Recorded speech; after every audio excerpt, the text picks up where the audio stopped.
अगली खबर वक्फ संशोधन बिल से जुड़ी है। वक्फ संशोधन बिल के खिलाफ आज प्रदर्शन करेंगे तमाम मुस्लिम समुदाय और उनका हल्ला बोल है। बिल के खिलाफ जंतर मंतर पर प्रदर्शन है। All India Muslim personal law board ने यह रणनीति तैयार की है। प्रदर्शन में धार्मिक नेता और आम जनता भी शामिल होंगे। एआईएमआईएम के नेता भी प्रदर्शन में शामिल होंगे। दिल्ली में वक्फ संशोधन बिल के खिलाफ आज जंतर मंतर पर प्रदर्शन होगा। इससे पहले रविवार को all India Muslim personal law board की बैठक में रणनीति तैयार की गई थी। ऑल इंडिया मजलिस इत्तेहाद मुस्लिमीन यानी एआईएमआईएम के दिल्ली प्रदेश अध्यक्ष शुएब जमई भी बैठक में शामिल हुए। उन्होंने बताया कि एआईएमआईएम के कार्यकर्ता और नेता शांतिपूर्ण प्रदर्शन का हिस्सा बनेंगे। वक्फ बोर्ड की संपत्तियों को लेकर लंबे समय से विवाद चल रहा है। नए वक्फ संशोधन विधेयक से मुस्लिम संगठनों में नाराजगी है। मुसलमानों का कहना है कि कानून वक्फ संपत्तियों के अधिकारों को कमजोर करने और प्रशासनिक ढांचे में सरकार का सीधा दखल बढ़ाने की कोशिश है। मुस्लिम पर्सनल लॉ बोर्ड समेत कई संगठनों का मानना है कि वक्फ अधिनियम में प्रस्तावित बदलाव स्वतंत्रता के लिए खतरा है। वक्फ बिल बोर्ड की वित्तीय और प्रशासनिक स्वतंत्रता पर असर डालेंगे, इसलिए पूरे देश में विरोध किया जा रहा है। अब दिल्ली में भी वक्फ संशोधन बिल के खिलाफ प्रदर्शन करने की तैयारी की जा रही है। एआईएमआईएम और अन्य संगठनों ने साफ किया है कि सोमवार को होने वाला प्रदर्शन पूरी तरह शांतिपूर्ण तरीके से और लोकतांत्रिक होगा। प्रदर्शन में धार्मिक नेता, सामाजिक कार्यकर्ता और आम जनता शामिल होंगी। प्रदर्शन में सभी दलों, संगठनों और समुदाय के लोगों को शामिल होने के लिए आमंत्रित भी किया गया है और इसी के साथ आयोजकों ने साफ किया है कि विरोध प्रदर्शन का मकसद किसी सरकार या पार्टी के खिलाफ नहीं बल्कि समुदाय के हक की रक्षा करना है। मुस्लिम पर्सनल लॉ बोर्ड और एआईएमआईएम ने संकेत दिया है कि वक्फ संशोधन बिल को वापस नहीं लेने पर देश भर में व्यापक स्तर पर विरोध प्रदर्शन किया जाएगा। आने वाले दिनों में बैठकें और विरोध मार्च आयोजित करने की योजना भी बनाई जा रही है।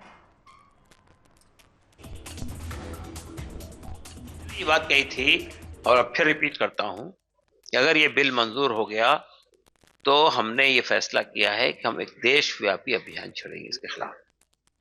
जिस तरह हमारे किसान भाइयों ने किया था, 1 साल तक धरना दिया दिल्ली के बॉर्डर के ऊपर में और हुकूमत को मजबूर किया कि वो फॉर्मूलाज वापस लें।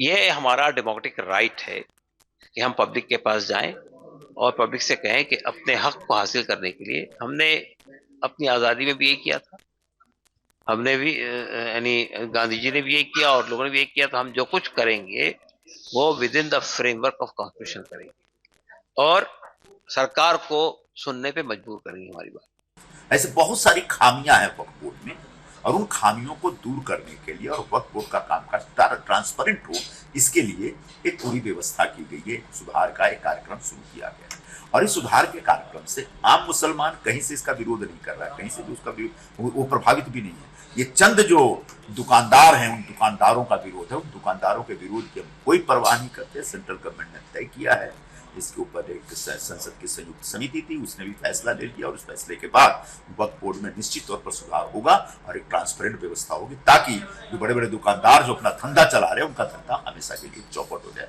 अपने धंधे को बचाने के लिए अगर चंद मुस्लिम या मौलाना शाहीन बाग जैसा कुछ करना चाहते हैं तो जरा सावधान रहें, कहीं जालियांवाला बाग ना हो जाए। देखियो, वाकफ बोर्ड की जो खिलाफ जो आंदोलन वो आज से नहीं बल्कि पिछले कई महीनों से चल रहे हैं और आपको ये सुनकर बड़े हैरान होंगे आप कि वाकफ बोर्ड के विरोध में देश की आम जनता की तरफ से 5 करोड़ से ज्यादा, मान के चलिए 5 करोड़ से ज्यादा लोग अपना बात रखे हैं ज्वाइंट पार्लियामेंट्री कमेटी के दफ्तर में।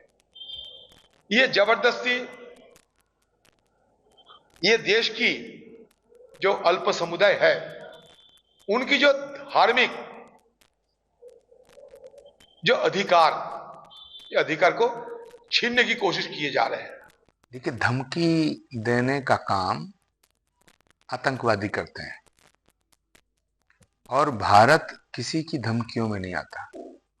भारत आईएसआईएस से नहीं डरता, भारत हिजबुल मुजाहिदीन से नहीं डरता, भारत खालिस्तानियों से नहीं डरता, आतंकवादियों से, दहशतगर्दों से भारत न डरा है और न डरेगा।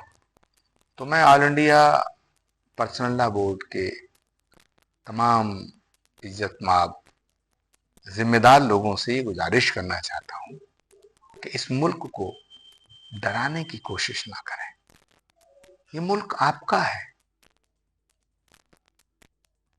आप इस मुल्क के हैं, आप इस मुल्क की मिट्टी में पैदा हुए हैं, इसी मुल्क की मिट्टी में दफनाए जाएंगे, मिल जाएंगे। और मुल्क को धमकी देने वाला, वतन को धमकी देने वाला वतन परस्त नहीं माना जाता।